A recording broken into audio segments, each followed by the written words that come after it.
Imagine living under constant threat, knowing your safety might be compromised, and the government won't do much about it. For Prince Harry, this isn't just a hypothetical situation, it's his reality.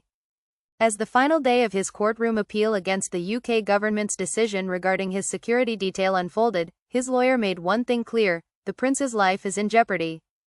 The case, which has garnered widespread attention, revolves around Harry's struggle to secure adequate protection while in the UK, a country that was once home to him and his family. In a passionate statement at the Royal Courts of Justice, Harry's lawyer, Shaheed Fatima, emphasized the human side of the story. "There is a person sitting behind me whose safety, whose security and whose life is at stake," she said, making sure that the stakes of the case were understood beyond the legal jargon. Prince Harry, now 40, lost a legal challenge in February 2023, when the government decided to strip him of his automatic right to high-level security after stepping down as a senior royal. And now, he's fighting back. But the situation is far from simple.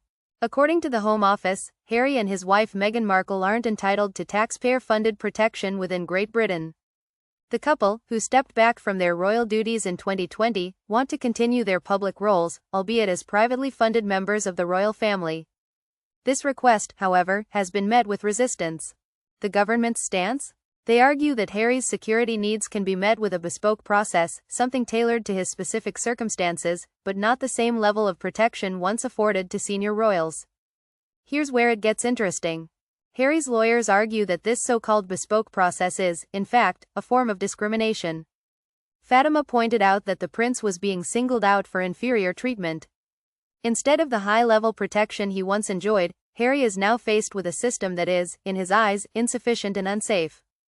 But the government's defense? They describe Harry's appeal as misguided, claiming it's based on a narrow interpretation of the evidence and an overblown reading of the facts. "It's a failure to see the wood for the trees," said James Eddy, the government's lawyer. So, who's right here? Is this all a matter of perspective, or is Prince Harry genuinely being denied the safety he deserves?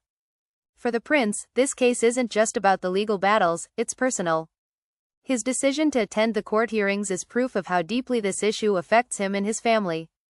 After all, it's not every day that a royal takes the stand in a public court battle. As for the royal family, it's a delicate situation.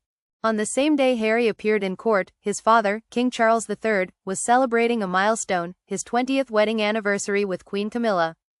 Yet, despite the celebration, Harry's safety remains a pressing issue.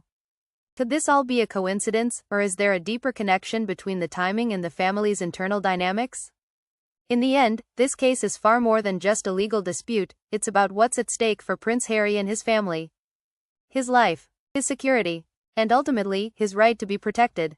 With a decision still pending, one can only wonder, will the UK government make the right call, or will Harry's fight for safety continue?